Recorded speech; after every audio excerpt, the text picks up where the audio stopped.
अखिल भारतीय अखाड़ा परिषद के अध्यक्ष महंत नरेंद्र गिरी की संदिग्ध मौत की जांच कर रही सीबीआई की टीम गुरुवार को प्रयागराज के बांगबरी मठ पहुंची। टाइम्स ऑफ इंडिया की खबर के मुताबिक पुलिस और मजिस्ट्रेट की मौजूदगी में महंत नरेंद्र गिरी के सील किए गए बेडरूम को खोला गया। दावा किया जा रहा है कि कमरे से करीब 2.5 से 3 करोड़ रुपए नकद, एक वसीयत, 13 कारतूस, करोड़ रुपए के जेवर और 10 क्विंटल देसी घी बरामद मिला है। साथ ही ज़मीनों के कागजात भी मिले हैं। 3 करोड़ रुपए की गड्डियों से भरे 2 बैग उस पलंग में बने दराज में पाए गए हैं जिस पर महंत नरेंद्र गिरी सोते थे।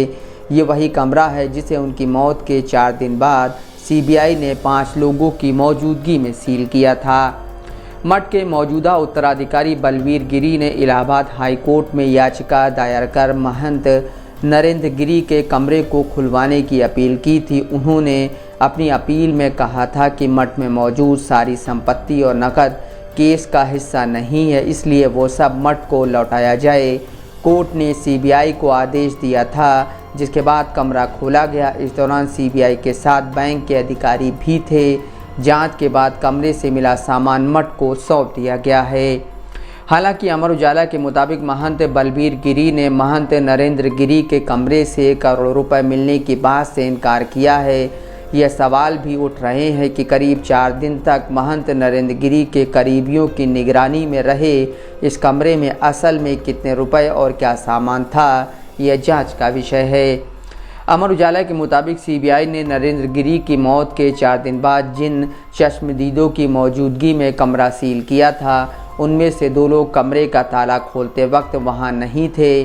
सीबीआई ने महंत के कमरे को 5 लोगों की मौजूदगी में सील किया था। इनमें सीबीआई के 2 अधिकारी, अखाड़ा परिषद के अध्यक्ष और निरंजन अखाड़े के सचिव महंत रविंद्र पुरी, बड़े हनुमान मंदिर के व्यवस्थापक अमर गिरी और बागंबरी मठ के मौजूदा पीठाधीश्वर बलबीर गिरी के नाम शामिल हैं।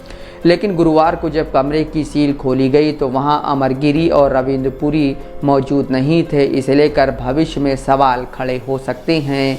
सितंबर 2021 में यूपी के प्रयागराज में बागबरी मठ में महंत नरेंद्र गिरी का शव पंखे से लटका मिला था। उनके एक शिष्य ने फ़ोन पर पुलिस को इसकी सूचना दी थी। पुलिस को महंत के कमरे से सुसाइड नोट भी मिला था, जिसमें उन्होंने अपने एक शिष्य पर गंभीर आरोप लगाए थे। पुलिस ने सुसाइड नोट को फॉरेंसिक जांच के लिए भेज दिया था।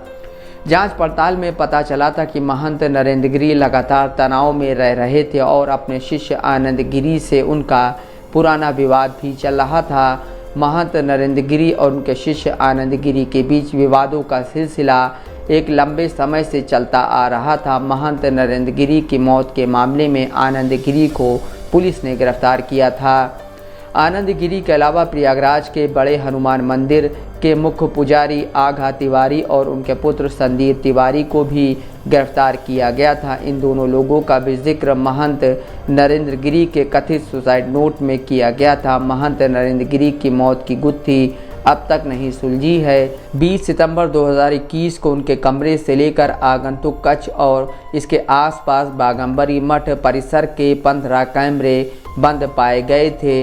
इन कैमरों का मॉनिटर कंट्रोल नरेंद्र गिरी के कमरे में ही था। Bureau report, Dastak live news.